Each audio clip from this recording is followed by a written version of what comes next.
it is a shame. I know Christopher Nolan is not listening. I wish that he was. This was a missed opportunity, okay? Because they could have sold this as a new approach or a fresh approach to VFX.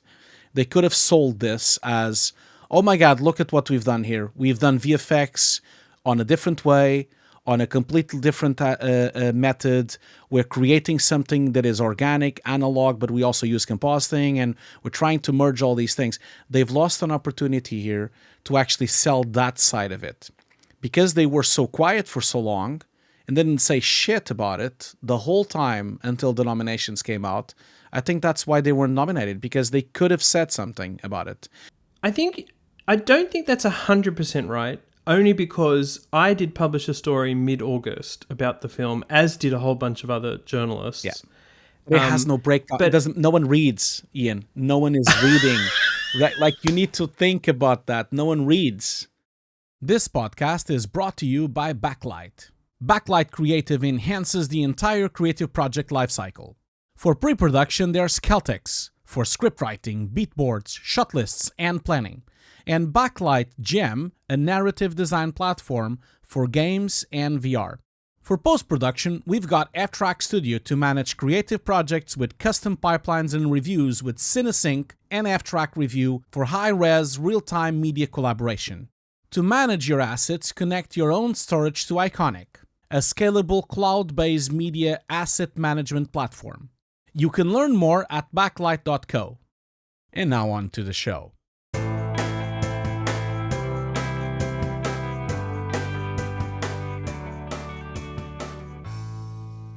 Hi everyone, welcome to the VFX Notes podcast. I'm Ian Fales from Befores and Afters, and as always, I'm joined by Hugo Guerra from Hugo's Desk. Hi Hugo.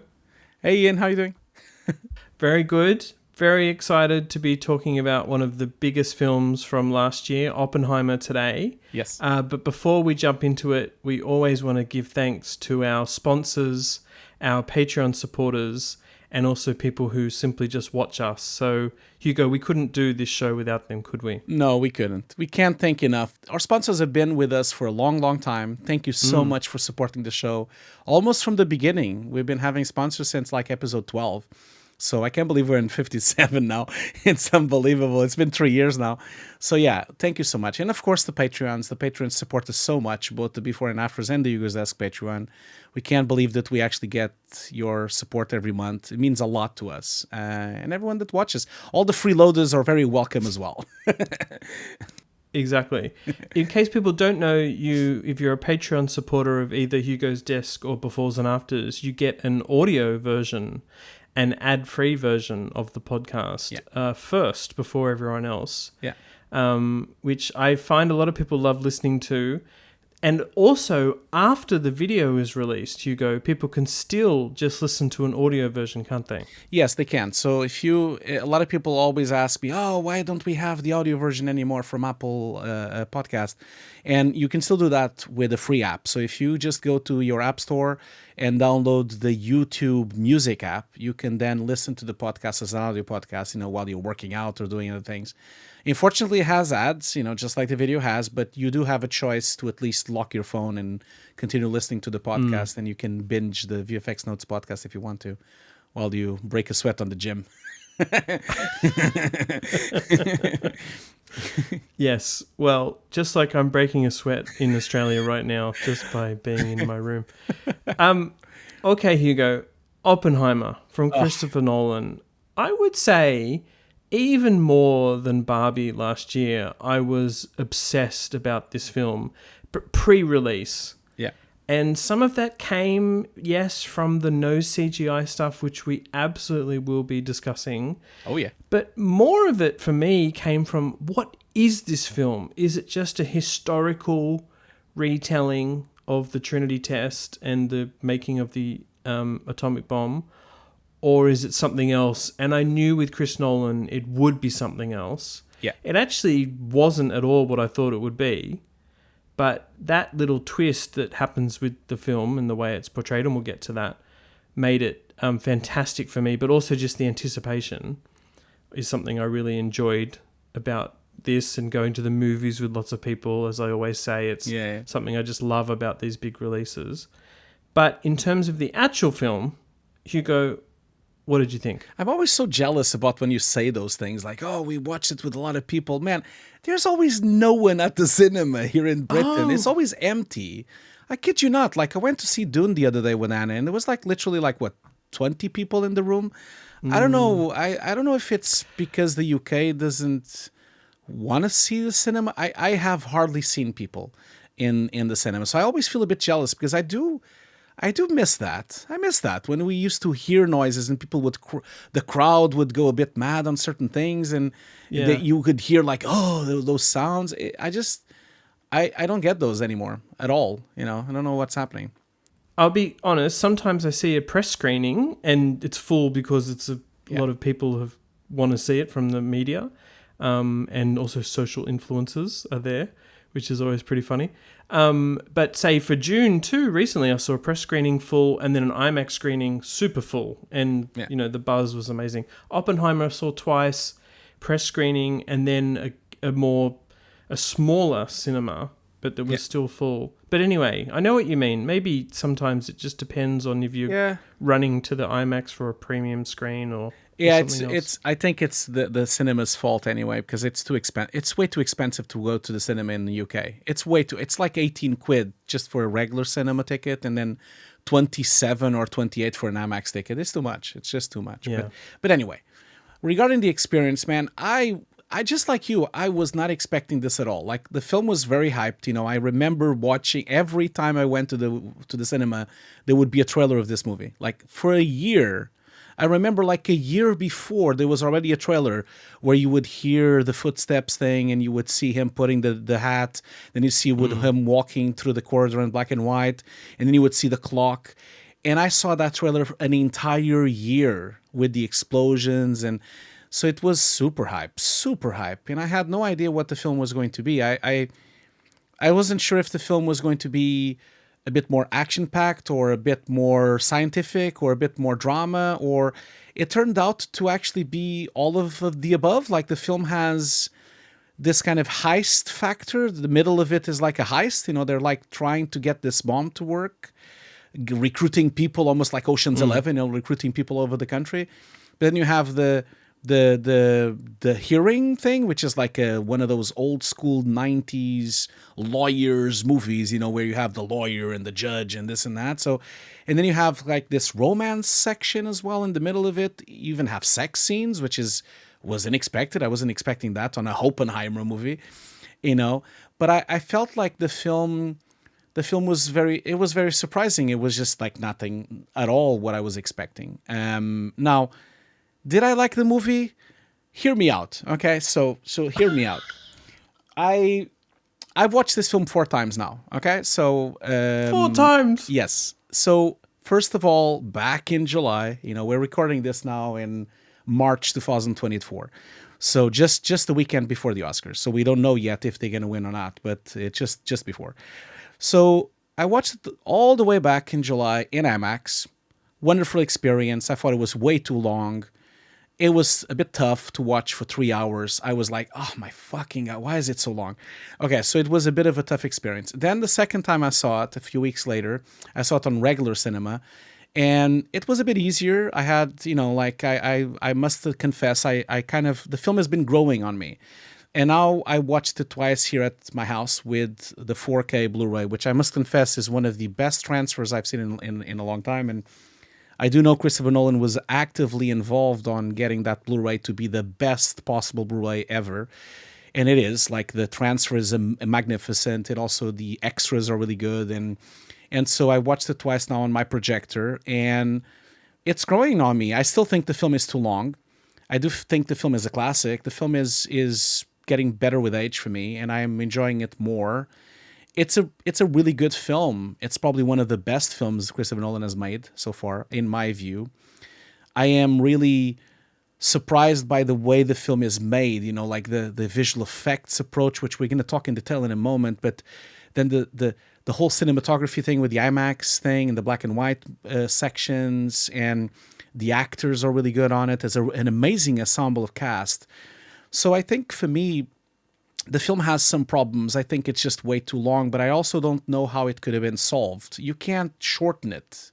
There's like, what would you take out? Like you need to tell this story. So it's a bit like, how would you make it shorter? It's a bit tricky, Well, well, from your point of view, Hugo, this is actually why the film is quite different than most people thought it was going in, because it ends up being about McCarthyism and the absolutely, risk of him being a commie, basically. And there's probably an argument that if you really just wanted to hear the normal atomic bomb story, you just could have focused on what happened in Los Alamos, and the Trinity tests. But that's actually, of course, why I love this film, because it's about Oppenheimer, his life, the setting, as in the political climate of the time, and post-war stuff, which is, of course, incredibly depressing, both from the point of view of how Oppenheimer was treated, but also, the threat of nuclear war. And so it's one of those films where you kind of are rooting for American innovation in building an atomic bomb, but then you're kind of like, look what America had started. Maybe another country would have done it already. I think that's obviously why people have been talking about the film and, audiences really got into it, because it's a huge historical moment. But as a film, it didn't just treat it like a documentary. I think some people think it did, actually, but I felt like I was much more engrossed in his personal life and the way he was treated. The funny thing is that on the Blu-ray, there is a documentary about his life, like a 1 hour and 20-minute long documentary, a really well directed documentary with a lot of photos and a lot of historical footage from the time. And it is funny because the documentary, I believe the documentary was made before the film, because I remember it was a couple of years before, and it is like step by step equal to the film. So yes, it is true. I understand that criticism, because it is really like step by step from the book, from American Prometheus. I haven't read the book, but I read that it is very faithful to the book.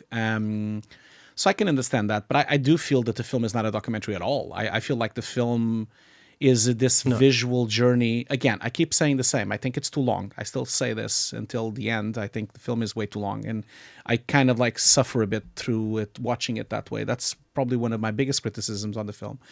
But I think the film is this really interesting visual tale of someone coming up with this idea, because it's really, especially the beginning, the film has a really good rhythm in the beginning where you see him evolving when he's younger and he's trying to go to school. He tries on the chemical lab and he sees these visions of the particles and he sees these visions of the atoms and he breaks the glasses. And this entire section with a beautiful soundtrack, for Ludwig Göransson, the soundtrack is really good. And this section is really not a documentary at all. It's almost like an abstract thought process that he went through to try to get to this. And it's daunting because you are seeing a man which is on his own world. He's like on his little corner trying to devise this thing that will kill, thousands of people. But he's so obsessed by it that he doesn't even really think about this or the consequences until much later. And it's also really interesting to see it. Now that I've seen the film 4 times, I can notice more the details of the other people around. It's really poignant. There's a section there. I really like the sections when he's talking with Albert Einstein. Especially there's a section when Albert Einstein turns to him and says that if it really is going to ignite the atmosphere, that he has to stop. And if he has to stop, he then has to tell the Nazis that they have to stop as well. Because Einstein is kind of like thinking, I was watching with Anna was telling me like he's thinking ahead, he's like already thinking of something. Anna really had a really good point on that he was already looking ahead many, many generations after what Oppenheimer is watching. And Oppenheimer is just watching this thing, trying to solve this puzzle. He needs to solve this puzzle and he's obsessed with this puzzle, but he's not seeing the consequences that both Alfred Einstein tells him, and also the other character, the scientist from Germany that is played by Kenneth Branagh, I can't remember his name, he also does the same. He also tells him that he needs to be careful with this. So the film has this gravitas and has this weight because you're watching this man obsessed with this, and it does not stop until it's done. But he's almost not listening to anyone about the warnings, and he only thinks about the warnings later. So it is really a sad tale. It's a really sad and really powerful tale of someone. That's right. Yes, the ending, of course, is doom and gloom because of course he has a vision of the missiles. But it's funny, I didn't take that away at all, that he was not thinking of the consequences. I mean, remember the era that we're talking about is when it was all go, and it was to make sure to do it before Germany did it. And so, a lot rested on Oppenheimer controlling what was happening in Los Alamos. But he really was only part of a bigger picture, Yeah. So I guess I had that in my back of my head all the time, that it wasn't really, he wasn't in charge of everything. Yeah. I know what you mean. I know what you mean. And the thing about this film as well is that all of this, I'll be honest, I feel stupid, but I didn't know anything about his life. I had no idea. I mean, of course, I knew about the name. I knew about what the Manhattan Project was, but I didn't really knew anything about Oppenheimer. I guess because I'm not American. Maybe the Americans have a better grasp of what he's done. Yeah. But it is fascinating to see what happened. Also the judge, like the hearings after, and also the way that he was basically, throw under the bus, really, to be honest, like he was by the government and by his peers. And it's a fascinating story. It is, and and the fascinate. There's also a little detail that I only noticed yesterday when I watched it the first time. This person, which should have gotten a Nobel Prize because he practically invented the concept of a black hole. He was the one that did that. Before him, he was the first person to theorize that a black hole would exist. And of course, he never saw that because he died before the first black hole was detected by the Hubble telescope. And a lot of people say that, if he was still alive when the black holes were discovered, he would have probably gotten a Nobel Prize for that. And it is so funny because on the film, there's a little small moment right at the beginning that he publishes a paper about the black holes. And it's just like so blasé. It's just like a little thing that shows up on the middle of the film. It's one of the most important things of research of mankind for the last 100 years, the discovery of black holes and the beginning of space and beginning of the Big Bang. It's just like a fascinating thing that he also did that as well, besides the atomic bomb. So he's a really interesting character, which I had no idea about and I knew nothing about, Yes, and that reminds me of something I also really liked about the film. And it is the case that Christopher Nolan goes for high concepts, but often complicated concepts. Here, Nolan had to communicate, the nascent understanding of atoms and atomic stuff and nuclear fission and fusion.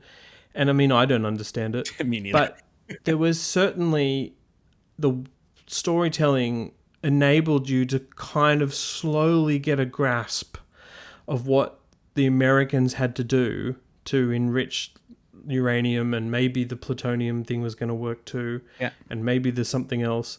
Like it was definitely not drummed into you. No. It's a science, in a way that was confusing. So I just find that very successful storytelling, as well as having all the McCarthyism stuff as well. Like that's the added, extra elements that Nolan's been able to add in there, which, as I understand it, came directly from researching, the actual transcripts of these hearings and what American Prometheus had obviously inspired him to write. So I just love that we were brought into this crazy world of Oppenheimer, someone I don't think many people knew I don't in think that so. way, Hugo, before. I don't think so. That makes for a successful film, because afterwards you're talking about it, you go and look him up on Wikipedia, look up Manhattan Project. Like, it's literally 8 months since the film came out, 9 months, and I'm still looking it up.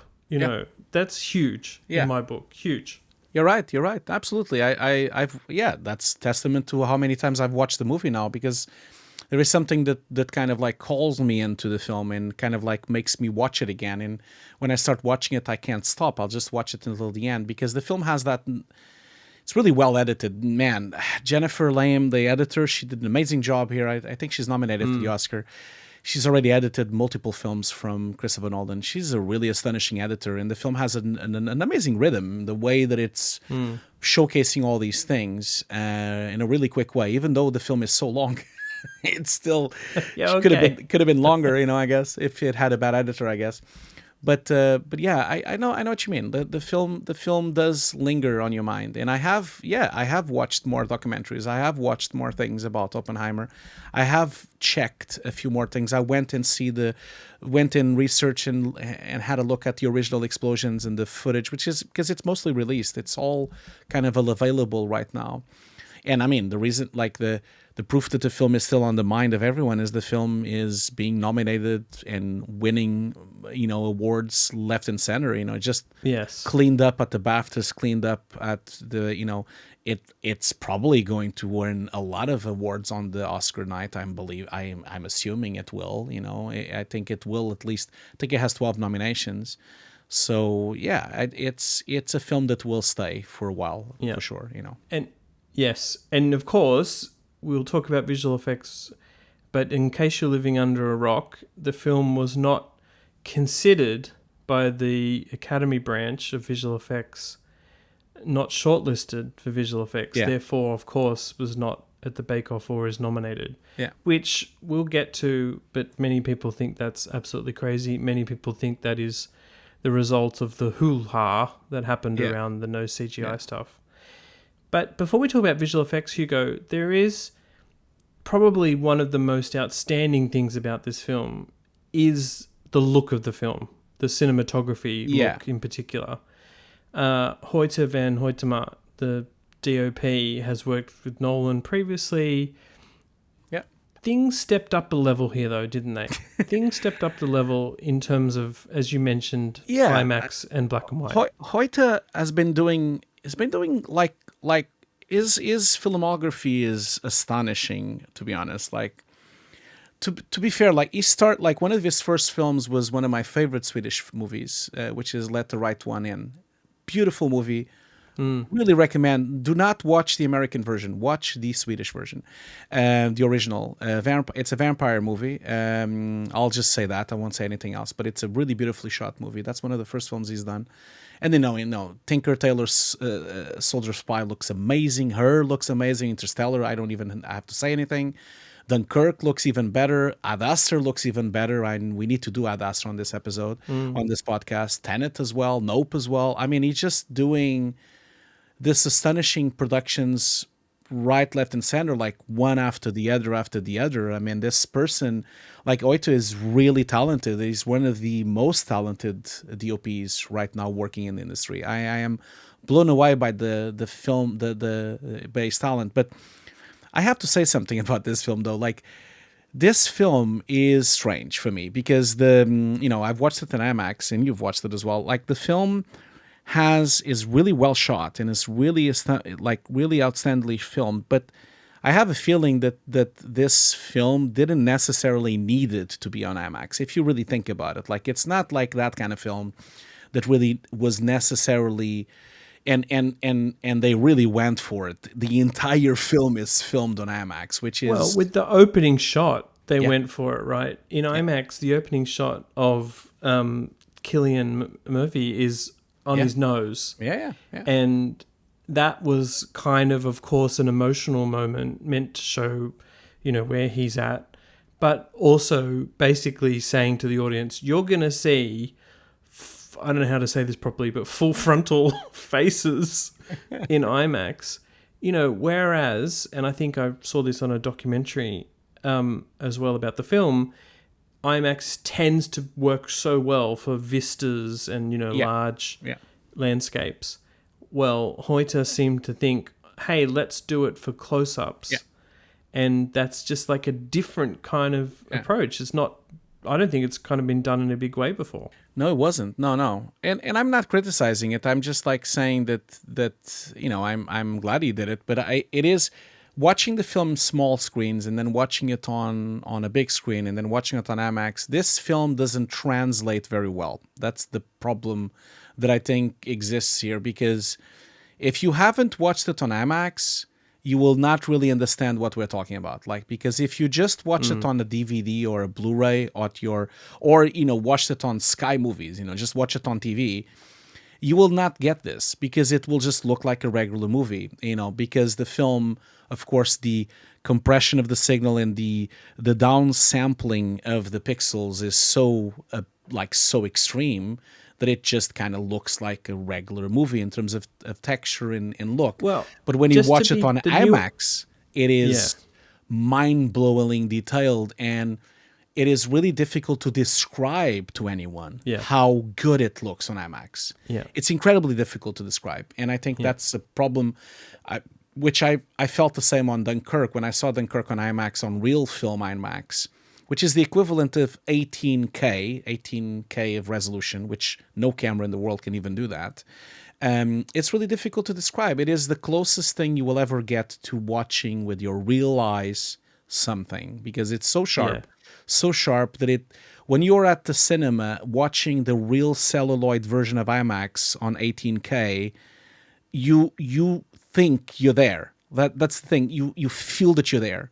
And you can't feel that when you're watching it on TV. It just doesn't feel the same. Yeah. It's So difficult. I think the distinction you're making when you say when people normally see the film, they really are in a cinema often seeing a digital projection. Exactly. A.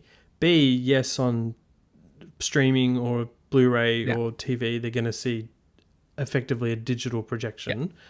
When it's on film, one of the exciting things about Christopher Nolan's films, in case, again, if you're living under a rock, he shoots them on film. Yeah. I mean, it's just not done that much. Although, Hugo, to be honest, with Hoyter and some of the other films we've been covering, filmmakers love shooting on film if they can, and if they can work that out.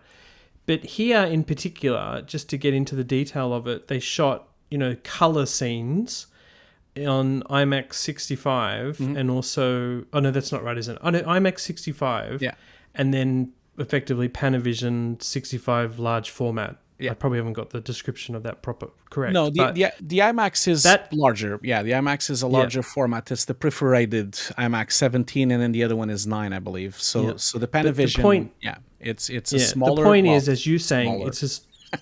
Sorry. The point is, as you're saying, the filmmakers are trying to get the highest resolution possible. And, we'll probably talk about this a bit down the track too. Nolan finishes the film on film in a color-timed photochemical way rather than digitally. Now, even though, of course, some of the visual effects are done digitally and, it's edited on an Avid, all that sort of thing, but it's finished on film. Yeah. What he's trying to do is preserve the fidelity, preserve the film-likeness of the film as much as possible. Yeah. That is an exciting thing to see if you're lucky enough to see it projected on film at a cinema. Yeah, exactly. That's the thing, because this is going to be, if you watch it on a real cinema, the IMAX sequences, which are the colored version, the color shots, and also the wide shots. So you actually see that on the aspect ratio, because you see the whole gate opens when you're on full IMAX, and then the gate closes a bit when you're in Panavision. So you can clearly see when they're on Panavision and when they're on IMAX. You clearly see, as you've seen on Batman, Tenet, and Dunkirk. Christopher Nolan has been doing that for a long time. And in fact, just the other day, I saw someone really upset on Twitter where some streaming platform, I don't know which one it was, because of this different format, they just cropped the IMAX with black bars so that they could just make it all the same. So I guess they thought, maybe this is a mistake or something. So most of the color shots and the wide shots are with regular IMAX. Now the IMAX camera is very noisy, super noisy, so it doesn't really hold back so well for closer, intimate shots when you have a lot of dialogue. And so when they were a bit closer, they would revert to I find this so funny that Hoyte on the documentary is saying a smaller Panavision. Yeah, it's Panavision, still massive. Panavision 65. Man, Hoyte is a really big guy, so he's a big dude. But so it doesn't look very big when he's with him, But the Panavision 65, Panavision System 65, is the camera used with Lawrence of Arabia. That's a format that is a large format. Okay, that's the format Kubrick used to shoot, and it is a proper format. So of course, next to IMAX is nothing because IMAX is so much more. So you jump between these two formats on the film. Now, the special thing about this film is that they never, ever did black and white Panavision or IMAX. That did not exist. And so they had to get Kodak to come up with a way of doing this. And so that's also new, which is funny because this is a really old technology, but it's like an innovation that they've actually come up with of making black and white IMAX footage that has never been done before, but they had to come up with a processing method to actually do the negatives of this. Isn't that one of the most interesting things? Yeah. Definitely the laboratories around the world that still exist to process film and color time film. I mean, I feel like there's only one that he uses, FotoKam. Yeah. But, they know they've got a client in Chris Nolan as long as Chris is making films. But, they have him and Tarantino as well, I guess. And of course. There's a few of them. There's 5 or 6 of them, yeah. Yeah. But then Chris says, or Hoyte says, actually, we want to shoot this stuff in black and white IMAX. And so that means FotoKam has to go and install new vats to have the black and white processing chemicals separate from the color processing chemicals. I mean, I presume they got paid for it. But there is something really amazing about that. The lengths that, companies and filmmakers go to make these epic Nolan films. Oh my God. I mean, you saw the video, that documentary, that little short FotoKam documentary on the Blu-ray. It's amazing. It's only 8 minutes long. You saw them cutting the negative. They brought in this, forgive me that I don't remember her name. They brought in this specialist editor from Paris to cut the negative with scissors and glue it frame by frame.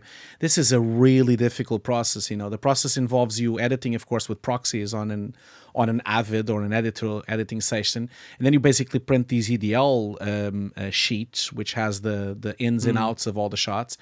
And then she has to go there and slice, the negative. She's not cutting the regular, she's cutting the negative, basically cutting the negative into the specifications of the EDL and then having to reprocess it to have a copy of it.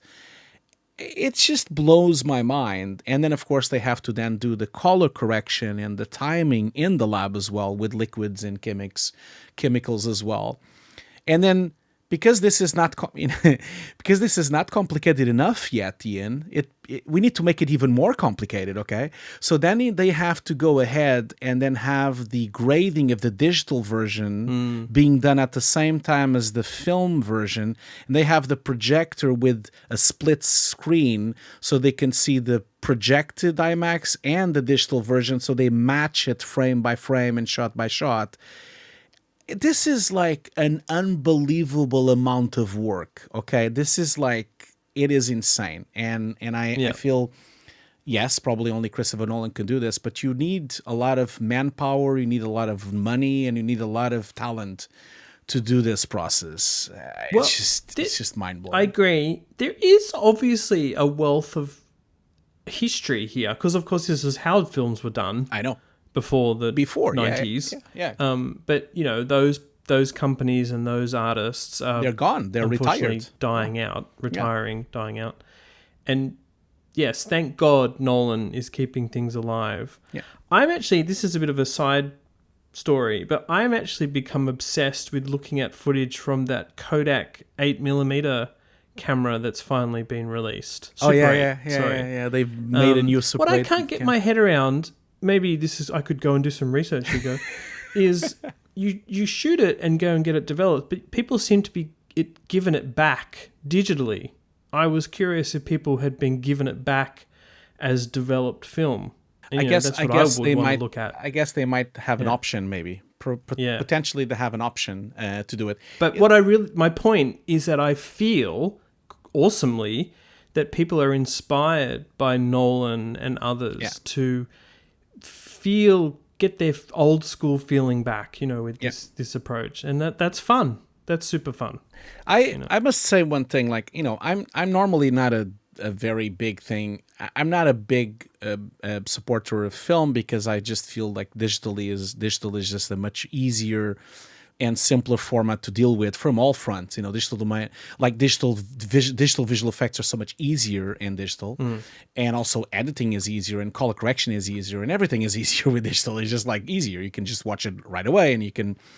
But I do understand. I wouldn't do it myself. I'll be honest, because I don't think I have the patience to do that. But I completely understand the why Christopher Nolan and Tarantino and a few other directors do this, because there is this kind of way of becoming very methodical, and it brings a different gravitas to what you're shooting, because it's film, and so you have to be very careful because you have to shoot properly. You only see dailies the day after. There's a much more slower pace thing involved, which less mistakes need to happen. You can't really fix things later. You have to really do it for real, like you said, like it used to be. We used to film like this. And to be honest, DOPs in the 60s, 70s, and 80s, they were masters of shooting shots with no video assist, no video playback, and they knew how shots would look like. And you look at some of the footage of these films, and it looks astonishing still today. And you don't even understand how they shot it, how they focused it, how they lit. You don't even understand how the hell do they have premonitions? How do they even know that it's being shot correctly? It is just insane how talented these people used to be. And I guess Yoita is kind of like coming back to that kind of time of DOP. And so as long as I don't really totally think that we all should film in film, because it's not really appropriate for every project, and I think there is something to be said of how easy digital is.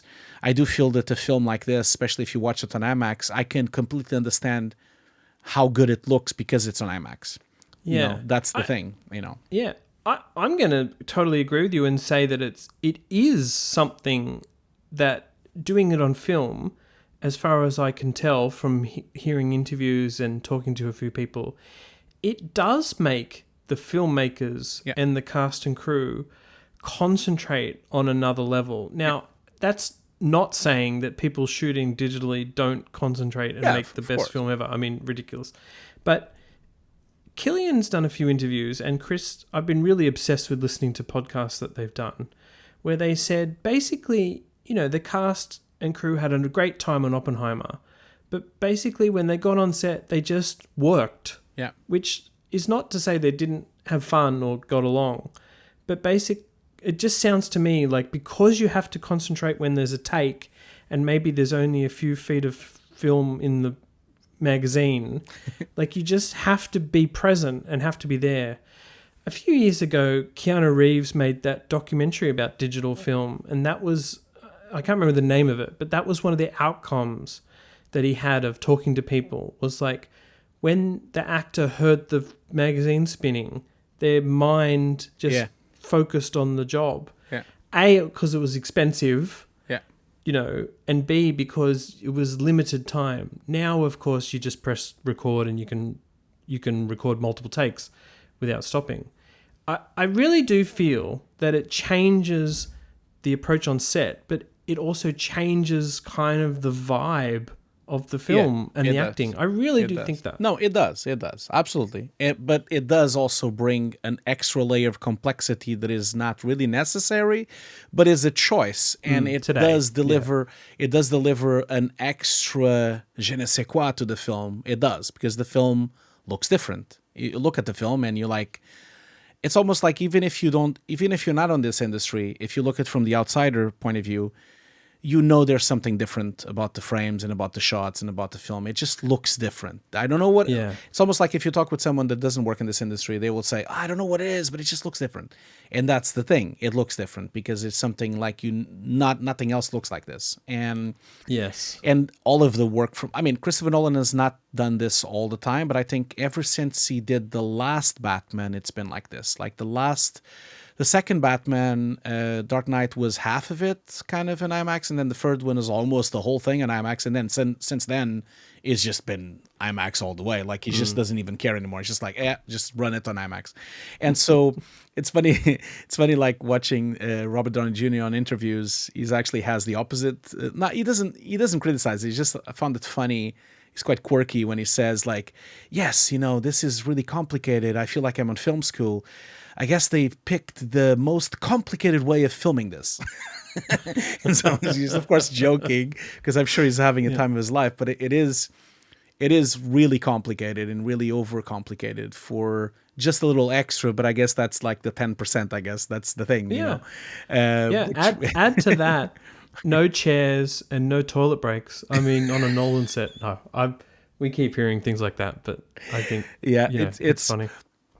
Yeah, I think. Yes. Well, okay. So we've this thing, with the IMAX. I really recommend people watching the Blu-ray extras for this, and I must shout out that this is a good segue. Unless you want to talk more about the cameras, but I have a good segue for the visual effects if you want to jump into it.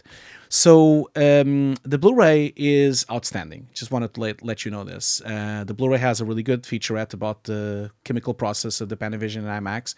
Also has a really good documentary about Oppenheimer, and has also really, really long and detailed documentary about the whole production. A 1 hour and a half video that goes through the acting, the casting, the set design. It goes through the whole thing, the music, and it does the VFX. So for some reason, this time, the Blu-ray actually shows the visual effects. And actually, it shows even Andrew Jackson on set. He actually talks on the Blu-ray, which is a fresh idea that hasn't happened lately, So I don't know how that happened, and how I do know Andrew Jackson was there on set with the crew the whole time, which is very unusual for a visual effects supervisor, but he was there every day of the shoot, which just makes sense because they have such a good collaboration and such a close collaboration between him and the director. But it is brilliant to see a Blu-ray that is well produced, well done, with proper behind the scenes and proper behind making offs that are not just like bullshit talk about how cool this actor is. It is a proper behind the scene old school Blu-ray. I'm sure Christopher Nolan has something to do with that, because he did say months in advance before the Blu-ray came out that he was working very hard for the Blu-ray to be something special. Right. He actually said that on interviews. And so I'm sure he had a say on it. But how cool is that Andrew Jackson is all over this, and we see their VFX tent? It's just like, it is so cool, this thing. I just, we'll get into the thing about the bake-off, because I have a theory about that. But how cool was that to see him there and just playing around like a kid with this tent and these things, In terms of the Blu-ray extras featuring that, Hugo, I think that is super cool. Of course, how I'm going to spin that. And by the way, I think it's super cool that it isn't just Andrew Jackson, it's also Scott Fisher, the special effects supervisor. Yeah, and really, in some ways, this is the ultimate movie where you really talk about special visual effects in the same breath. Yeah. That's the kind of movie it is, as actually are a lot of other Chris Nolan films. It's awesome that extras Blu-ray feature is like that.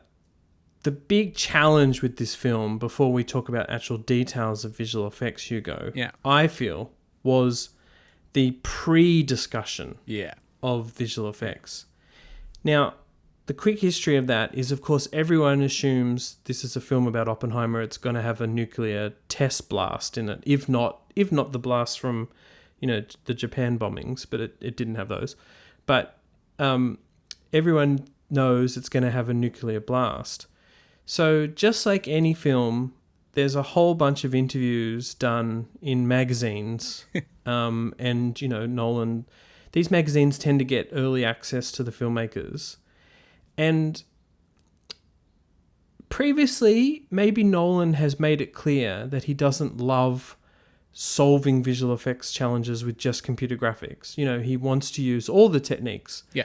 Miniatures, matte paintings, practical effects. But then in every single one of his films, especially the Batman films and in Tenet and Dunkirk and Inception, Interstellar, they have a wealth of visual effects, right? Digital visual effects. Yeah, thousands of shots, yeah. Yeah. I'm leading up to basically the narrative that happened with this film, which is out of only a couple of comments in interviews and possibly production notes. Yeah. The narrative on social media and in, these headlines and one-liners in publications was that Nolan didn't use CGI for the nuclear blast. Now, it turns out, depending on your discussion about what CGI is, we'll get to that as well. Oh my God. They didn't. No. But didn't that just take things in a weird way very early on, Hugo? It did. I hated it. Like, it was, in fact, like at the time I got so upset about this because I went to see the movie and I remember at the end waiting for the credits to roll, as I usually do. I record the credits and film them, and you're probably seeing them now because I filmed them on my iPhone. And I was like shocked. Damn, there's only 27 people on the credits, and DNEG only had 27 artists. And I was like, this is really bad. Like, why didn't they credit everyone? Why is not everyone here? Because at the time when the film came out, I just assumed there would be VFX. Like, I would just assume that there would be a ton of CGI. And just like Nolan has done in the past, I would assume that if he said there was no CGI, potentially there would have been CGI that would be hidden or not be talked or discussed about. Yes. Turns out there wasn't any CGI on it. And that's like, well, I mean, the explosion is not a computer-generated CG 3D explosion like you see on The Creator, for example, or you see on Godzilla. So that kind of explosion, that's what I meant. And which we'll get into if it's better or not. I mean, we can have discussions about that, but I really thought the film somehow would have those things. It didn't. It turned out not to have one of those massive explosions in CG like The Creator has. And so looking at the CG and the VFX that the film has, which are 200 shots, I can now understand why it only has a smaller crew, because there is not much there. So it is mostly compositing, it's mostly touch-up, and it's mostly layering the things that Andrew Jackson and his team did on this tent of visual effects. And it's fascinating because, you see, when the film came out, I really thought it was going to be a lie. Because, of course I assumed that, because they lie all the time. They keep lying all the time. We just saw that with Barbie. They lied through their teeth that there was no CG on it. And then we discovered there's a ton of CG. Turns out they didn't really lie. The film has a very different approach to visual effects. Very different from anything we've seen before. Multiple things there. Okay, one of the things to quickly talk about is the upfrontness of Nolan to talk about no CGI. Yes. And to me, it's all about nuance. Here's a quote from an Empire magazine article with him, I think from June, and the film came out not too long after. And the quote is, it's also something he kind of repeats in a few docos and notes on the film. And the quote is, I find CGI rarely is able to grab you. It tends to feel safe. Even if it's impressive and beautiful, it's difficult to make you feel danger. Now, careful words, right? Because that's his view about CGI. I think what happened is, what always happens with the internet, is that the discourse quickly went to Nolan doesn't use CGI for nuclear explosion. Yeah. And then the next step is, there's no visual effects in Oppenheimer. Now, our audience will realize that there are visual effects. Of course. Even despite the limited number, only around 200 digital visual effects. So the challenge with that was that a lot of the discussion in our circles became, yeah, right, as if you didn't use visual effects in Oppenheimer. Man, Whereas what not? yeah. Well, It's normal try. because what's been happening lately with Mission Impossible and Barbie and all these films. I Yes. mean, of course we would have assumed that. Why not? Yes. I mean, most of Yeah. these studios they do this for a living now, so it's they lie about these things all the Yeah. time. So yeah, of course we assumed that. I assumed it Yeah. as well. So I don't really blame Nolan at all for trying No. for saying there's no visual effects in the film. No. It just got out of control Completely. a little bit, and then maybe it was exacerbated in a weird way, Hugo, by the fact that there aren't many artists credited in the end of the film from DNEG, because actually there were more artists, right? DNEG published their own list on their own website. 164 people apparently were on the film, but only 27 were actually on the credit of the film. So it's not completely certain exactly what happened here. And in fact, like our friend Jonas with his wonderful no CGI movie like videos on YouTube, he does go into the bottom of this. He kind of found out that there was like a version of the film that covered the nudity with some clothing, and those were CG made, and that's of course for just one local market to cover the body of the actors that were naked. So it could be that that's the credits that are missing for the film, but those are not the actual immediate credits of the actual film, because that's just one version of the film for one market.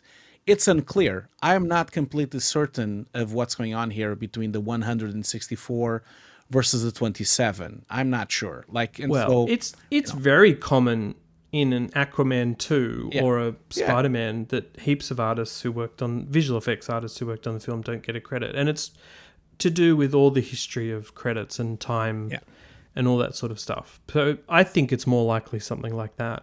Yeah. But in any case, it is a low number of digital visual effects shots to tell the story that Nolan wanted to tell. Yeah. And I think it just contributed to this perception that, wow, Nolan's pulled it off without any visual effects. Well, it just isn't true. And even then, just forget about that concept of no visual effects. What it really was a collaboration between Andrew Jackson and Scott Fisher and everyone else to just find the right solution for whatever shot Nolan was going for. I just think they got into a total bind about the no CGI thing. I mean, not deliberately, but I think the marketing side of the film got into that bind, which meant once they were kind of allowed to talk about it, it even then remained a bit of a mystery about how things were done. And part of that is Nolan saying, I think, I don't want people to know how it was done, because if they're talking about that, then they're not really talking about the story. Yeah. And I think I've come round to that a little bit, Hugo, and sort of agree that that's not a bad approach. Well, but it keeps it unfortunately added to the weirdness of the no CGI thing. I wish the breakdown of the Visual Effects Society was out to the public, because it is a very interesting breakdown where you see the wonderful work that they shot on camera and on practical, and then the wonderful compositing elements and extra compositing that had to be done to make all these elements work and pop. And in fact, even extra layers of nuke particles, and that is why the nuance is also a bit tricky, because nuke is considered a CGI application because it has 3D and it makes particles and it makes CG. It is a CGI application. So if you're using nuke, you're using CGI. But I know the internet loves to say that CGI is a full CG animated Pixar shot or something, whatever they think it is, Or a simulation. Exactly. Yeah. So the internet has a very different approach. But of course, we are professionals on this industry and we know what we're talking about. Obviously, I know exactly what this is. We don't even say CGI in the industry. That's the thing. We don't even say this word. I only use it now because it's easier to talk with people on the internet, because then they know what I'm talking about. And we That's never, true. I never say CGI. I never used to say CGI until now. And now I have to say it, because otherwise people don't know what I'm talking about. Now, there's two things I wanted to say, and I really want to know what you think about this. So there's two things I wanted to discuss really, really in detail here. one side is the nomination and the bake-off and what happened and why it wasn't nominated. That's one thing I want to talk about. And then the other side, maybe we can do that after, is if you like the VFX or not, because I have something to say about that and I wanted to hear what you think about it. So if you don't mind, let's talk about the bake-off first and the nomination. So hear me out. So here's the thing. I completely understand why it wasn't nominated, and I completely understand why. Just a quick nuance there, Hugo. It wasn't on the bake-off, yes. Put under consideration. Yes. On the long list. Not even on the 20 one? Even on the 20 list. No. Oh, not even. Okay, even better. You're even helping me even more. So it wasn't not even on the 20 list, not even on the 10 list. It wasn't not even there. Neither of the Oscars or the BAFTAs. It wasn't on the BAFTAs either. I don't know if it was on the bake-off list of the BAFTAs. That I don't know. But I know it wasn't on the final list either. So I can understand why it wasn't there, because if you look at the film in a one way, if you consider a CG film and with a lot of CG, like, Guardians of the Galaxies or Creator or Godzilla, yes, it's true. It's with no CG. It doesn't have a Godzilla. It doesn't have CGI. It doesn't have, like you said, particles or simulations. No, it doesn't have any of that. But then here's the nuance, because it has visual effects, but they are more old school and they're more creative and they're more done on an organic, analog way, because Scott Fisher and Andrew Jackson and, of course, the wonderful team at DNEG produced this collage of real footage that they shot on this tent with layers and particles and CG and compositing, and they've CG from Nuke. That's what I meant. So particles of Nuke, which is CG, but particles of Nuke and compositing of Nuke and masks and roto and paint and this and that to merge all these layers. So in a way, it is a highly creative method of doing visual effects in a world that is really, really filled with CG, sometimes too much CG, and sometimes it's like you get sick by so much CG that is on a film. So in a way, in fact, I completely understand why it wasn't even considered or nominated, but I also think that this actually should be the film that should have been nominated, because this film is probably one of the most creative approaches to visual effects in recent history. So for me, from my point of view, it should have been on the bake-off. It should have been considered, and it should have been on the nominations. Couldn't even been maybe even win, because it is so creative, and it's so different from every other film of this year. And this is really a huge shout out to Scott Fisher, to Andrew Jackson, to DNEG. I'm really sorry, guys, that you guys didn't get nominated. I wish you did. And I felt that they did an astonishing job on what they've created. We'll talk about if it worked. That's a different conversation. Yeah. But, the shots are beautiful. That's the thing. They are. And they are creative, and they are done in a very different way than everything else. So I think it should have been nominated. That's my view. There's some good points there, and I, of course, agree that it should have been considered. We can only speculate why the VFX branch of the Academy didn't consider it. Yeah. A really quick reason is that it's not many shots. Yeah. Today, these films have between 1,400 and 2,000, more than that, sometimes visual effects shots. And if you're going to go for the visual effects Oscar, the point is you've made a significant contribution to the film. Yeah. People should go and read the rules, of course, and that would help. Sorry to interrupt you really quickly. It is a shame that we are living in a world that quantity over quality. That's one thing. That's only speculation, but I know. No, but you know what I mean. Reason. But it could have been probably, and I understand what you mean, because I do think that if a film, it used to be back in the day, look at Jurassic Park, it hardly has on any shots in visual effects. Exactly. So, like even Terminator has hardly any shots, Yeah. But they are magnificent. That's the thing, So it's another conversation, of course. Didn't mean to interrupt. I don't think that's the main reason why it wouldn't have been considered. Yeah. I do think, again, I have no idea if this is the case, that given the discourse about there not being many visual effects in there, and whether that you could, as I said before, whether you can attribute that to Nolan or not, I think the Academy branch said, well, you say there's not many visual effects in here, well then why should we consider it? I know. And not quantity again, but also just yeah. the actual visual effects, right? And they I the know. other thing is, I think that's the one. I think that's Yeah. what happened. I think you Yeah. are on the money there, yeah, I'm not super sure of the process, but maybe branch members receive reels, Yeah. and whether they receive just a final reel of the film's visual effects or whether they get a breakdown. Maybe a breakdown didn't also play well if they didn't sort of really show you. Like it doesn't matter to me, but in all the Batman films, I don't think I've seen a single DNEG breakdown, i.e. probably because Nolan and the studio didn't want them to show it. I don't think I've seen a single breakdown that shows a wireframe of the Batcopter or anything. Meaning it's always the level of computer graphics and digital visual effects is always downplayed a bit in their breakdowns. And that could be weighing on the Academy branch's mind as well. Like, oh, even what you're showing us isn't really, a breakdown of the actual work. Again, only speculation. Well, the breakdown that was, if it's the same one from the Visual Effects Society, it's not that good. I mean, it's okay. It's a good breakdown, and I like it, but it's not mind-blowing. And I feel right in the money. And it is a shame.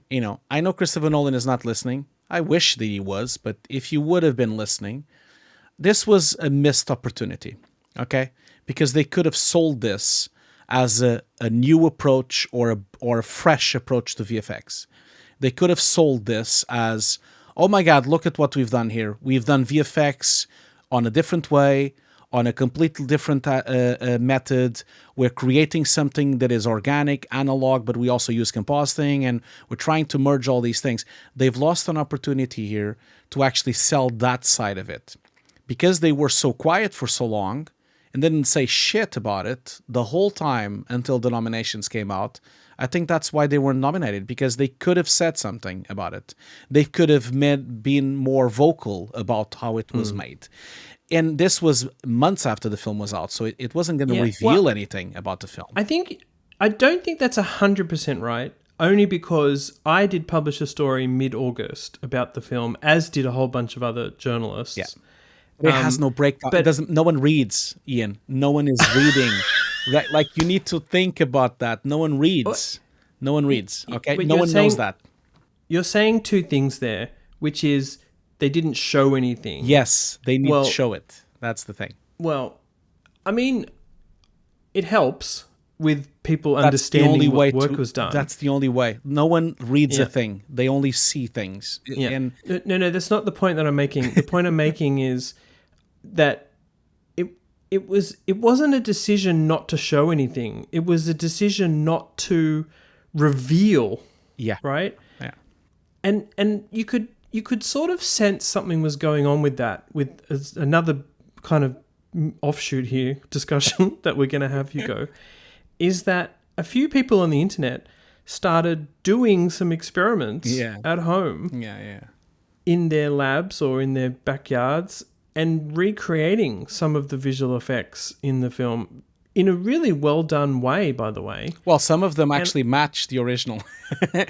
So which is fascinating, because I've seen the behind the scenes of the visual effects, and some of them match what they've done. I don't know if they knew about it or if they just got there somehow. The thing is, I can see that from both sides. Like, how cool is that actually it hasn't been revealed how this miniature explosion was done or whatever it is. So people are trying to do it themselves. It's kind of cool. Yeah. But on the other hand, it's like, just tell us. I know. And of course, sometimes just talking about it can help with award season down the track. So that's kind of what we're talking about. Yeah. I think it's mixed up with all that stuff we've talked about on many episodes previously, Hugo, about the marketing of a film, and especially in some of these films where the marketing teams of the film studios think that the audience doesn't want it to be super CGI, even if it's got lots of visual effects in it. And Mission Impossible Dead Reckoning Part 1 is an example of that, right? I mean, it's nominated for the visual effects Oscar, but it was a film with amount of visual effects work was downplayed for so long. I know. Very deliberately. I know. Oppenheimer, the nuance here is that you could totally argue Nolan and Universal didn't downplay the visual effects.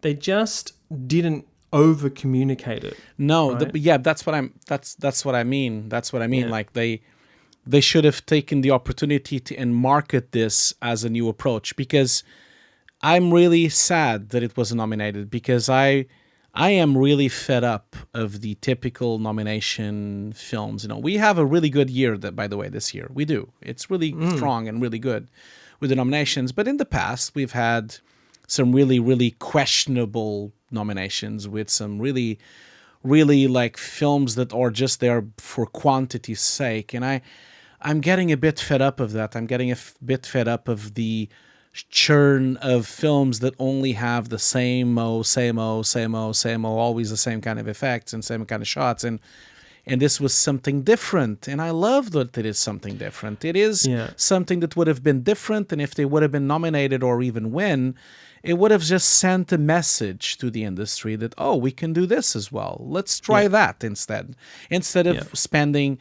millions on full CG shots with crazy cameras and crazy things. And that's the sadness that I have, that this was not communicated well, that it was not handled well as well, because when this all conversation of no CGI happened, they could have said something, but they didn't. They could have showed something. They could have shared more. The breakdowns could have been out. It could have been communicated in a very different way. I just feel like it. I'm just disappointed. I'm really disappointed. Okay, and, that's it. Just before you talk about whether I or you thought the visual effects were good, the other thing that we should do is put this in context a little bit. Middle of last year, 2023, came out same weekend as Barbie. Yeah. So Barbenheimer was a thing. Both films were selling the authenticity of their filmmakers and production design and costumes and practical. Like, it really was a thing in the marketing. Yeah.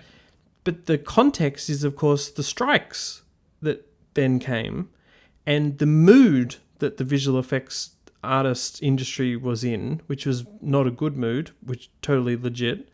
So it all kind of, if people remember, and you can try not to remember this bad period, despite these amazing films, it was sort of all on top of each other, right? Yeah, yeah. Oh, we're not getting much credit. You're saying it's no CGI. You hate visual effects, but we save your films. And it was all on top of strike action and people losing their work as well, losing their jobs.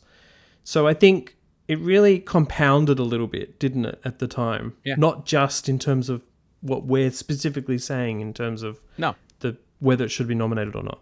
So I'm really glad that you've mentioned Barbie, because, Barbie was the same thing. It wasn't nominated for anything. No BAFTA, no Oscar, no bake-offs, no nothing. And even the Visual Effects Society, same fate. And so, and again, it's a shame, because the breakdowns are absolutely stunning, and the film could have been definitely nominated, and especially because the film was nominated for so many other Oscars. It is one of those situations where it's like the Return of the King situation, where you have all the Oscars and the VFX Oscar as well, and it could have been an opportunity where both Oppenheimer and Barbie could have gotten the actor, director, editing, music, and VFX as well, like Titanic did as well. And I feel like it is a missed opportunity. And again, because the amazing breakdowns we saw in the Visual Effects Society will never be public.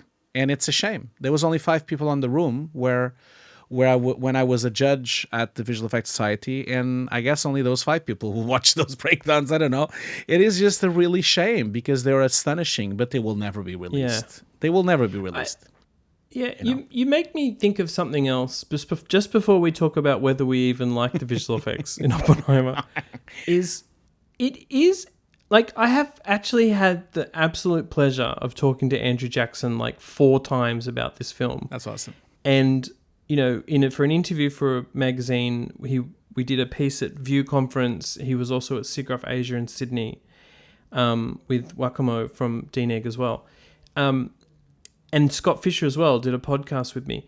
there is a super fun science experiment side of the visual and special effects work, which we're still actually to talk about on this podcast. But I just think it is actually fascinating when Andrew shares what he did and how he did it. So I do think those stories would have played really well with Academy voters. It would. So, isn't it that true? Yeah. Why didn't they? That's what I was saying. If Chris Nolan is listening, next time just use those stories to your advantage. I just feel like, because then the film could have been nominated for 13 Oscars instead of 12. You know, like because now it's only nominated for 12. And where's that one? It's only missing that one. It's only missing the VFX. Everything else is perfect on the film. It's nominated for everything. Oh no, the VFX it wasn't. Like it's a bit duff. It's a really, really weird. And I'm sure the team is disappointed. I'm sure. You know, maybe he is disappointed. I hope so. I really hope he is. Yeah. But okay, you know. I'm gonna segue to what we felt about the visual effects. Now, you might have a view, Hugo. In my impression of the film, everything fit together beautifully. Yeah. As in, it wasn't over the top in any kind of way, visual effects wise. The issue probably comes for me, with Nolan's assessment of digital visual effects and CGI. I read you that quote before, which was about fine CGI rarely grabs you. He's also said on docos and elsewhere, he doesn't think CGI is very dangerous. Yeah. Now, this is where I think he's wrong. He's absolutely clearly there is digital visual effects work and CG, which really shouldn't be talked about like that. It's shot design that makes a certain sequence dangerous or not.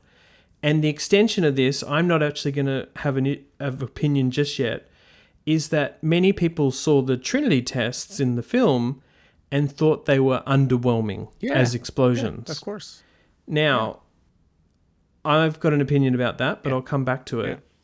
Is that kind of where you're headed in terms of how you feel about the visual effects? It is, yeah. And so it's funny that you said about what he says on interviews. Funny enough, there's like this panel that is on the Blu-ray. There's this panel where Chris Nolan is there, and there's a critic, and also there's the the writer of the book, and then there's a producer, and they're talking about the production of the film. And there's a part of the film that the interviewer asks him, "Oh, what about CGI? There's no CGI, blah, blah, blah." And then Christopher Nolan does his spill about, I believe CGI is not dangerous, this and that.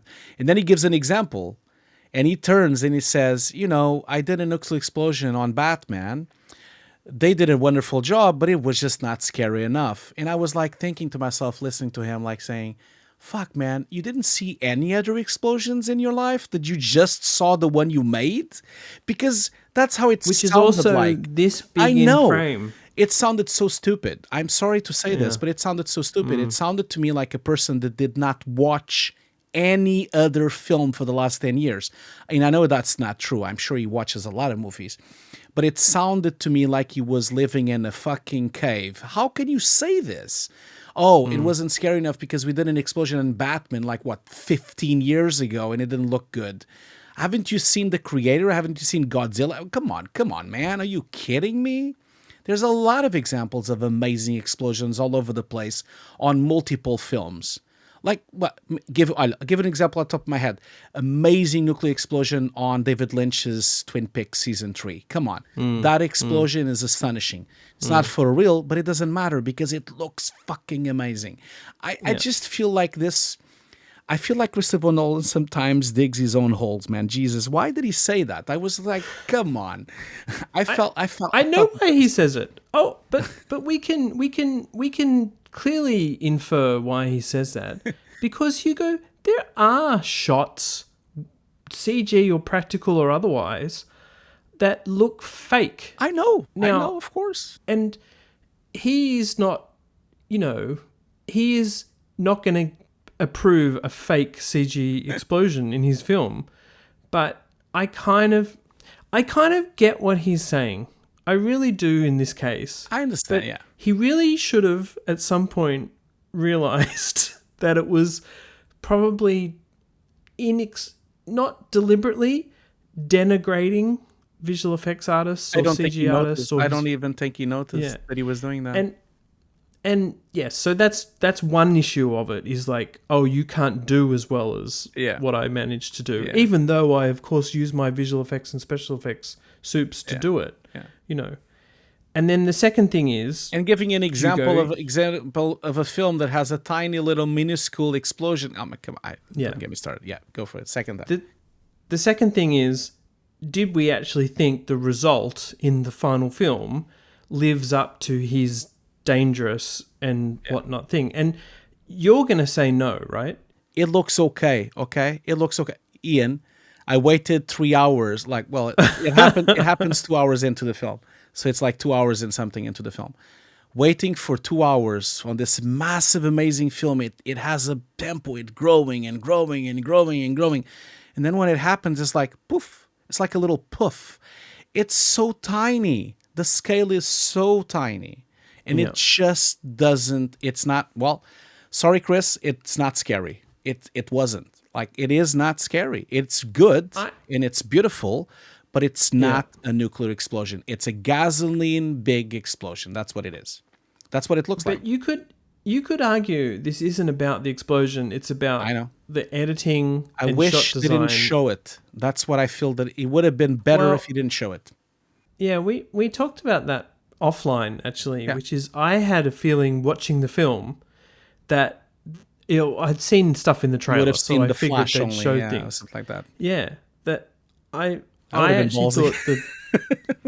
thought I thought the conceit was that he wouldn't show it, and that would be, you know, the kind of cool thing.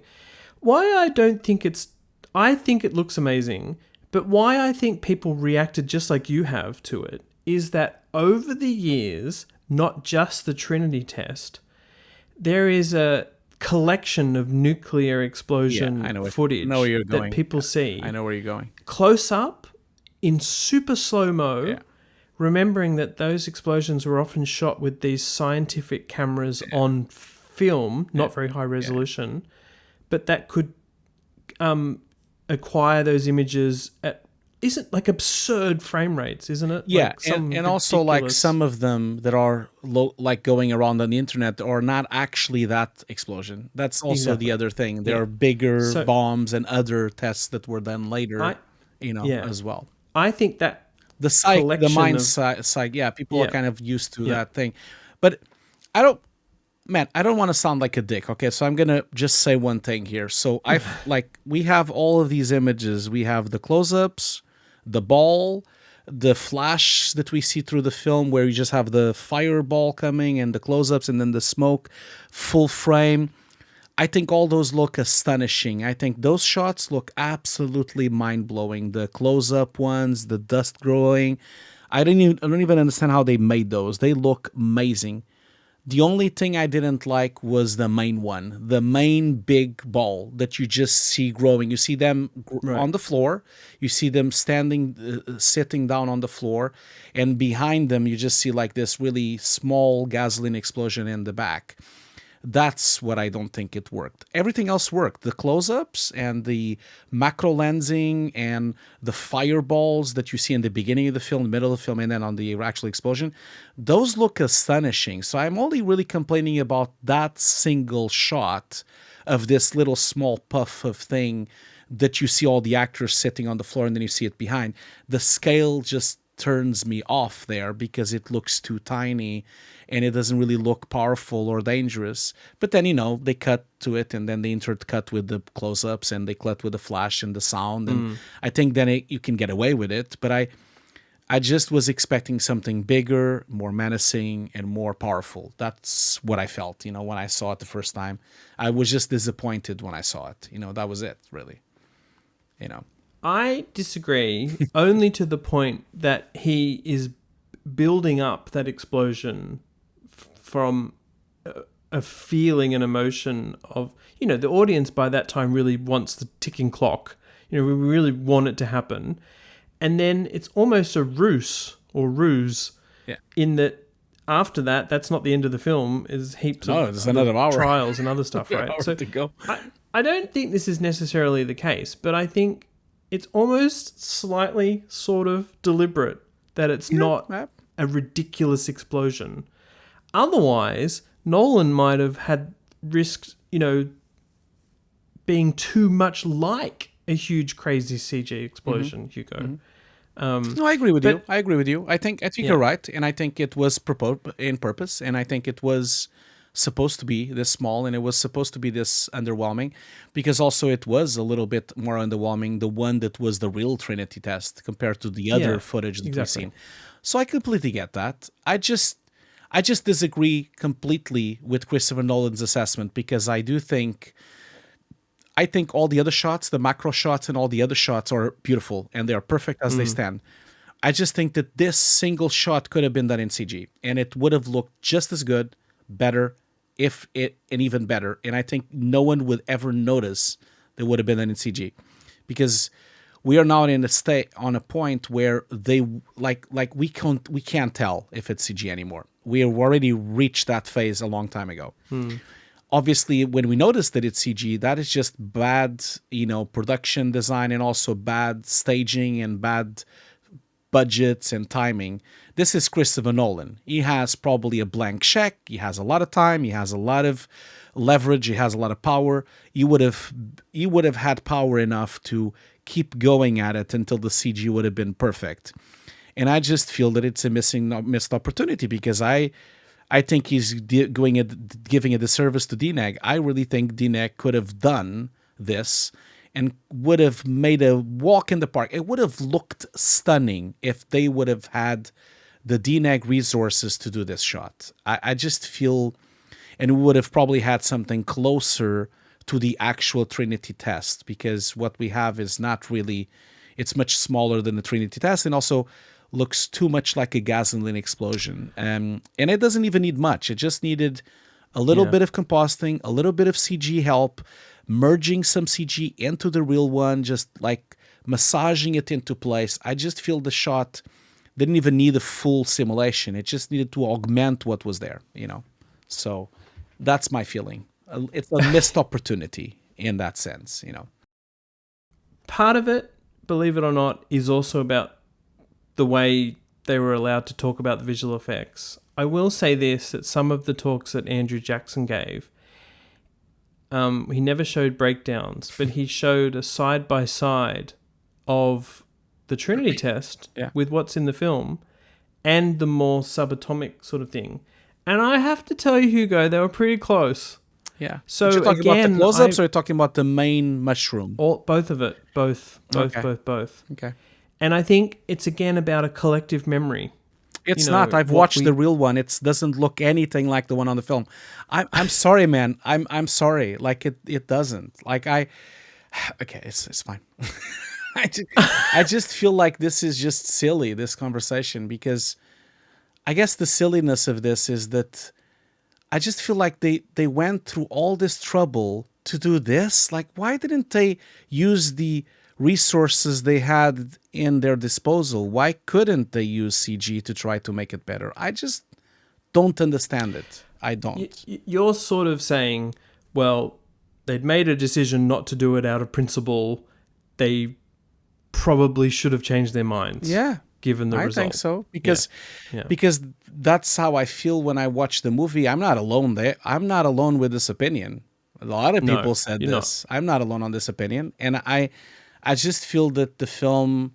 I mean, I'm not saying that it would have been nominated because of that. Probably not. But I just mean that if anything, DNEC could have proved wrong that Christopher Nolan was not correct here. And I think the same way they've proved him wrong on the Batman. I remember a long time ago this interview with was it Paul Franklin? I think it was Paul Franklin. I think it's on it's on Jonah's second episode of the No CGI thing, of the No CGI series, where he talks about the fact that they've put side by side a CG bat wing helicopter, whatever. I don't remember the name of that thing, the bat helicopter. And they put the practical one and the CG one. And Chris Nolan couldn't tell which one was the CG one and which one was the practical one. So that alone, and that was like more than 10 years ago, that alone already proved that Chris is wrong here. Like, I'm sure they could have done it. And I understand that there's a principle of it, but that's okay. So I don't know, man. I guess I don't know. Like, why do we have to have why is there this self-inflicting limitation that he's putting into himself? I'm not really getting that. Why are you doing this? Like, I don't get it. I just don't get it. Yes, that's a fair enough observation if you don't like the result. Yeah. For me, You liked it. I Yeah. also feel you could easily argue some of it is about what's Oppenheimer's view of the explosion, Exactly. Yeah. or also it is meant to be just fleeting, not central to the film.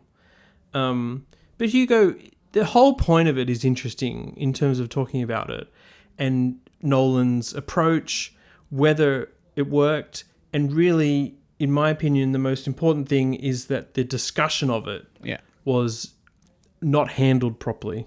No, it wasn't at all. If the goal is to No. be good in award season and also celebrate the work. No. So, And don't get me wrong, and I really hope, man, God, like I really hope. I get embarrassed if Andrew Jackson hears this podcast or any of the team at DNEG hears the podcast. I get embarrassed by the fact that I'm saying that the explosion looks rubbish to me.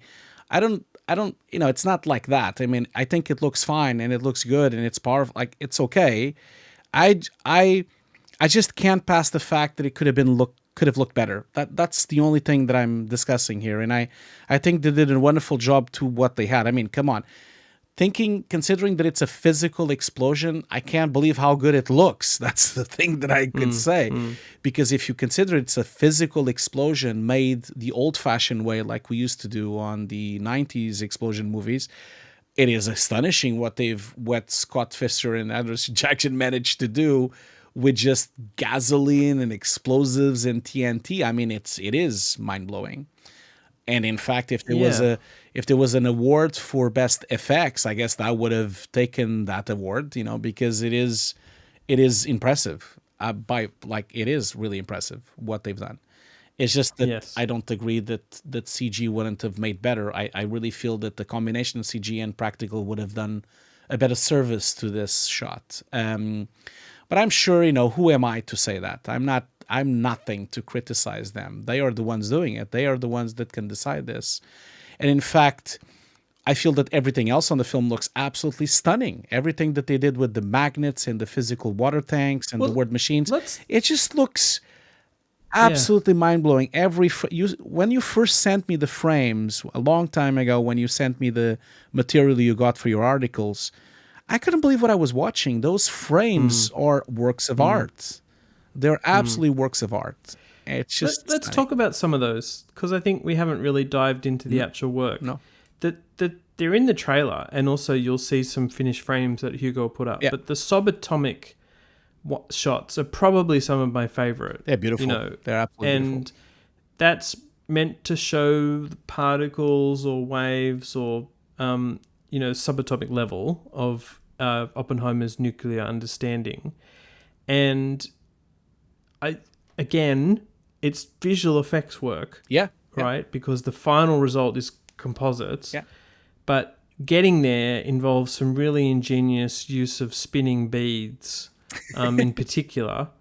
I'm not talking about the spinning around Oppenheimer's head. That's another really cool thing that was done. Yeah, the one physical. Yeah, you're not talking about that one. Yeah. But the spinning subatomic particles waves was using spinning beads. It just looks like art, doesn't it? Hugo? It does. Yeah, it is absolutely stunning.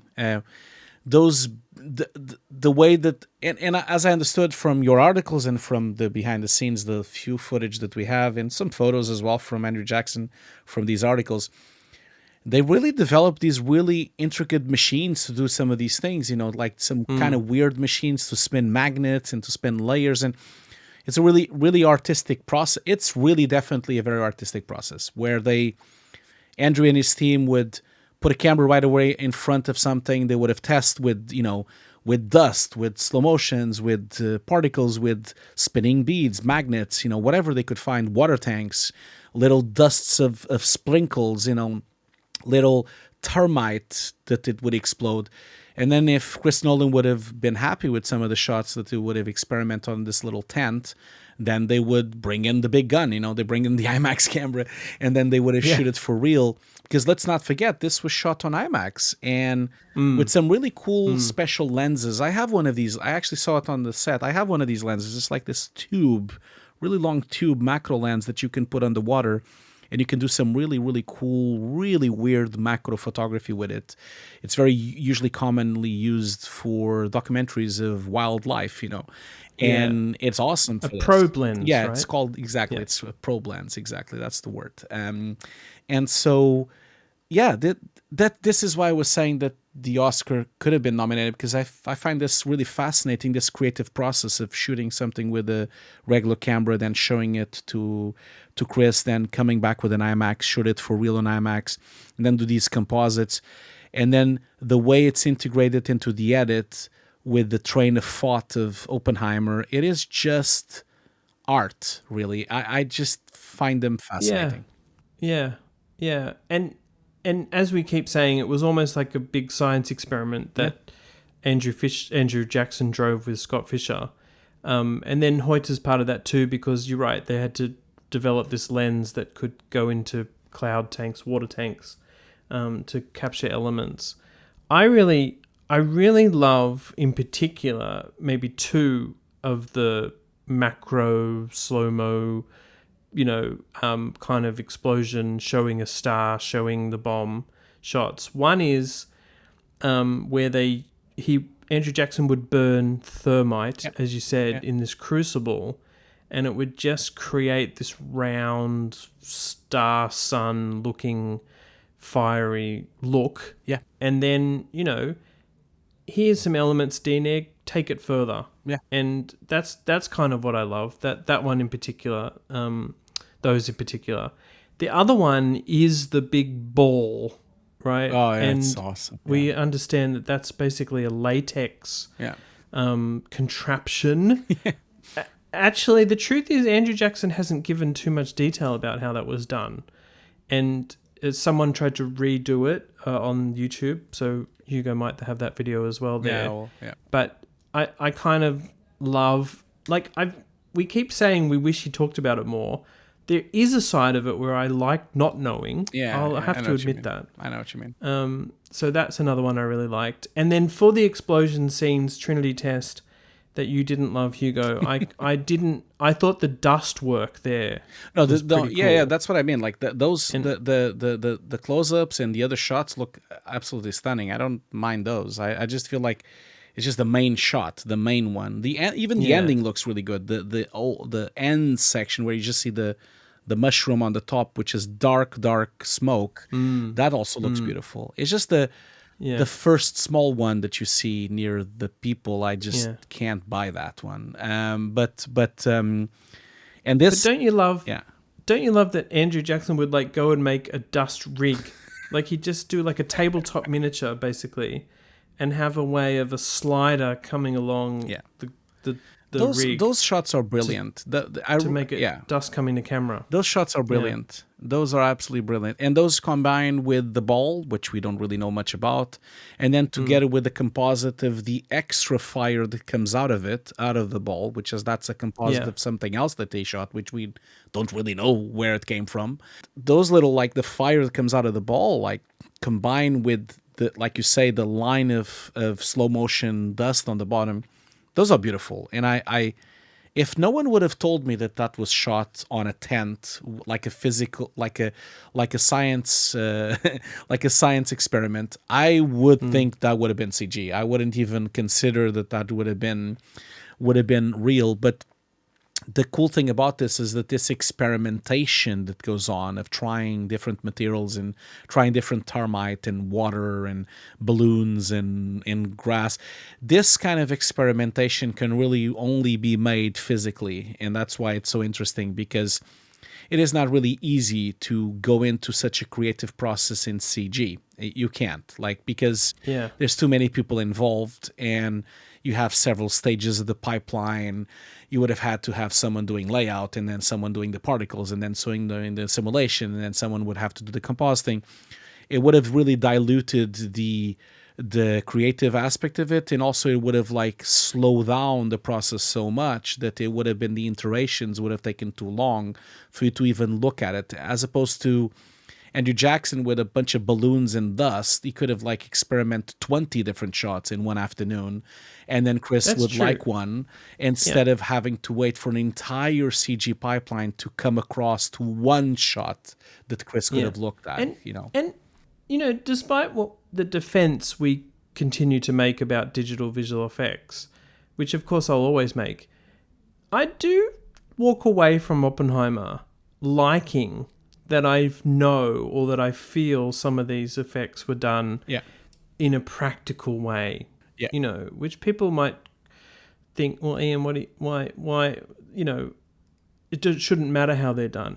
But that is kind of how you sometimes feel when you see a man in a suit, a creature in a suit. Yeah, I know. It is sometimes how you feel when you watch Star Wars and you see the miniature X-Wings. Yeah. And they're miniature.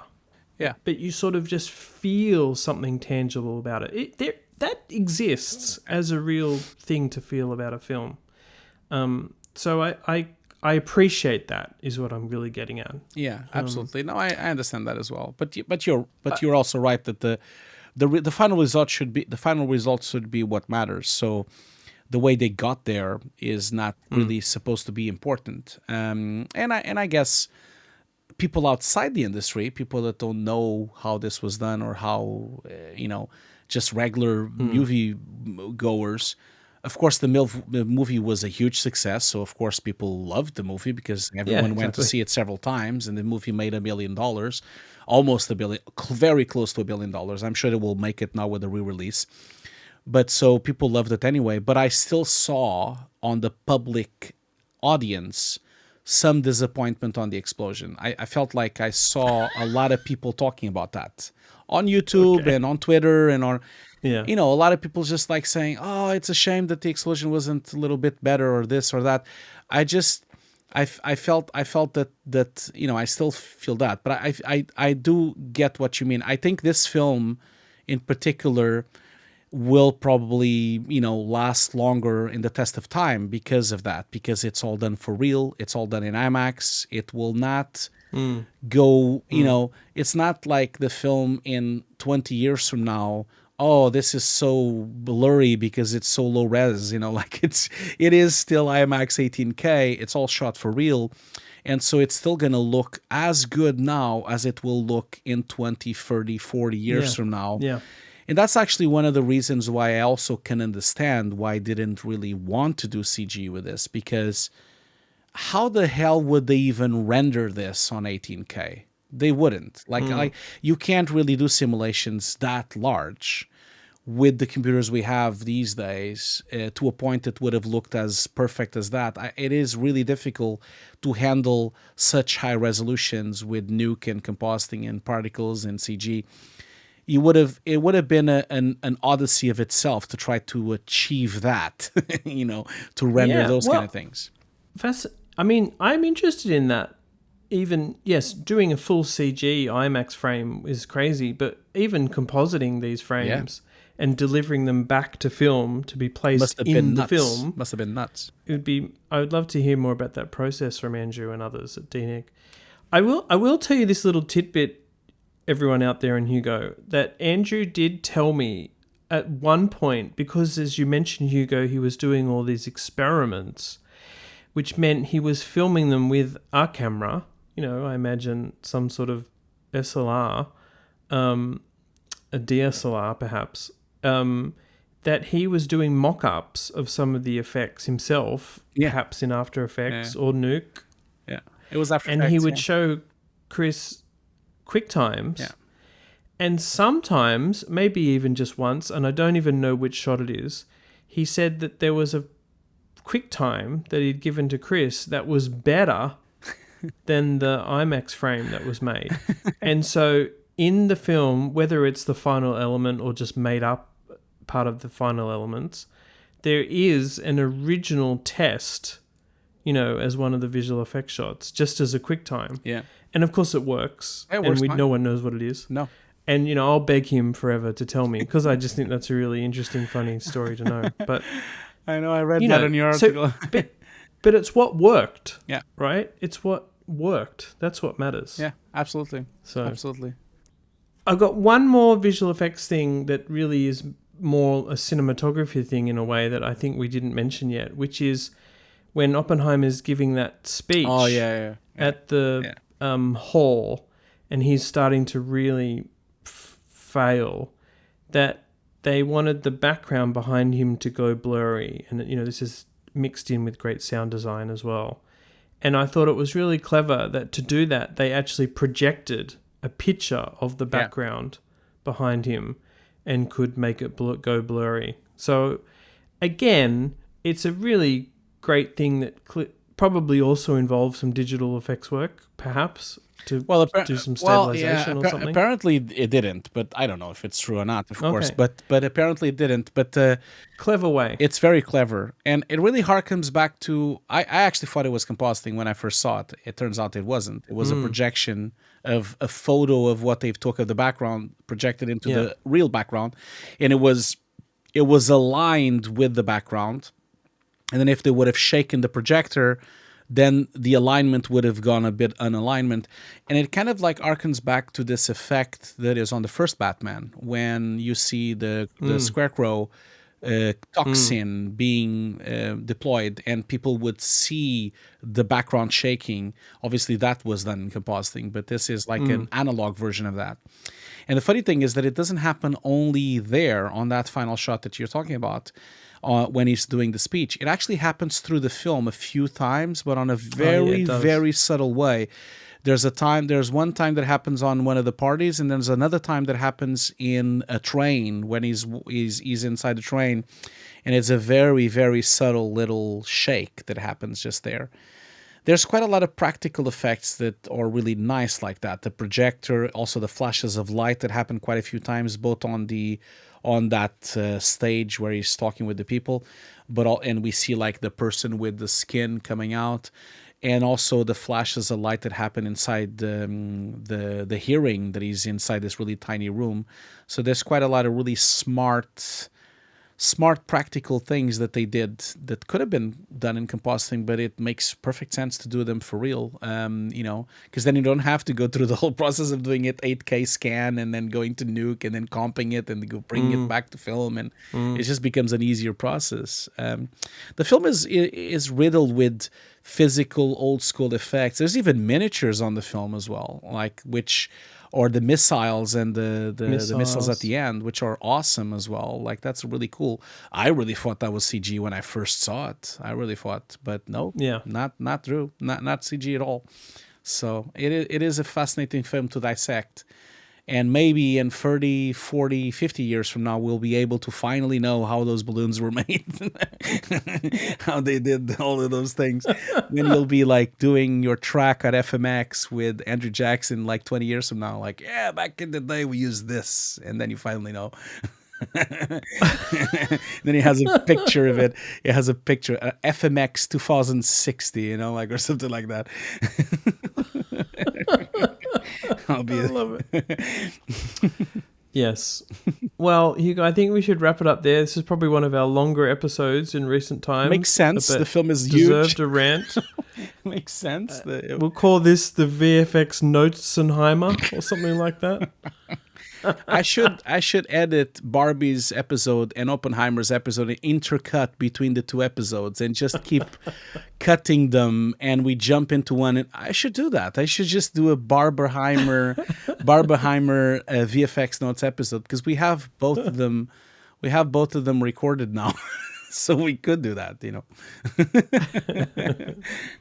Well, we're very glad to talk about these huge films that people really turned up to watch, and both with incredible visual effects.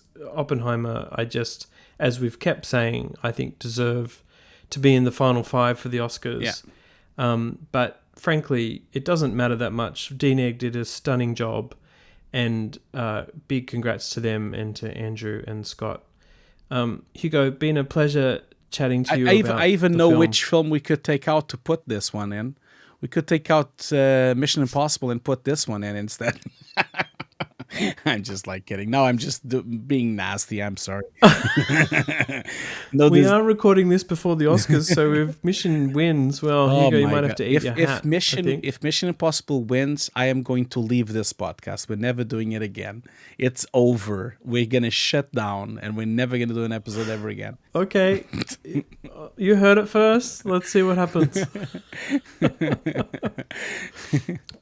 No, Thanks so much, Hugo. It was Thanks wonderful. everyone for watching. It was wonderful talking to you, man. I'll see you all later, man. Bye. Bye.